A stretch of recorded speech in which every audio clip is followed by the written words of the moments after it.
hi welcome to 9 vibes నేను మీ కైవల్యాలూరి ఏపీలో రాజకీయాలు హీట్ ఎక్కాయి పర్టిక్యులర్గా ఉమ్మడి గోదావరి జిల్లాలో రాజకీయాలు మరింత హాట్ గా సాగుతున్నాయి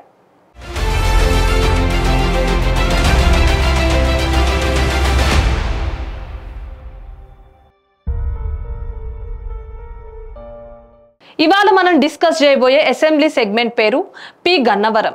ఈ నియోజకవర్గం తూర్పు గోదావరి జిల్లాలో ఉంది అమలాపురం లోక్సభ కిందకి ఈ సెగ్మెంట్ వస్తుంది అయితే ఇక్కడి ప్రజలు ఎప్పటికప్పుడు అధికార పార్టీని మారుస్తూనే ఉంటారు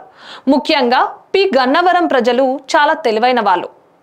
ఎప్పుడూ కూడా ఒకే పార్టీకి అధికారం ఇవ్వరు ఒక్కసారి 2009 నుంచి 2019 వరకు ఎలక్షన్ ఫలితాలు చూసుకుంటే ఎప్పుడూ కూడా ఒక పార్టీకి మాత్రమే పట్టం కట్టలేదు ఈసారి బరిలో మహామహిళలు తలబడుతున్నారు టీడీపీ నుంచి మహాసేన రాజేష్ ఉంటే వైసీపీ నుంచి కొత్త అభ్యర్థి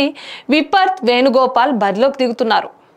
కానీ ఇక్కడ ఏ పార్టీ గెలిచినా సరే మెజార్టీ చాలా తక్కువగా ఉంటుంది 2019 ఎన్నికల్లో వైసీపీ అభ్యర్థి కొండేటి చిట్టిబాబు 22,000 ఓట్ల మెజార్టీతో గెలుపొందారు అందులోనూ ఇది ఎస్సీ రిజర్వ్డ్ నియోజకవర్గం ఈసారి జనసేన టీడీపీ పొత్తులో భాగంగా social media familiar Mahasena Rajesh తన సత్తా చాటనున్నారు వాస్తవానికి ఎప్పటి నుంచో ఆయన టీడీపీ జనసేనకు ఎంతో సపోర్ట్ చేస్తున్నారు దీంతో పొత్తులో భాగంగా తాను పడ్డ కష్టానికి ఫలితం దక్కింది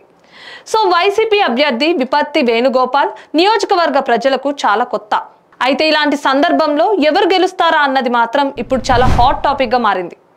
ఇలాంటి మరిన్ని అప్డేట్స్ కోసం స్టే ట్యూన్ టు 9 వైబ్స్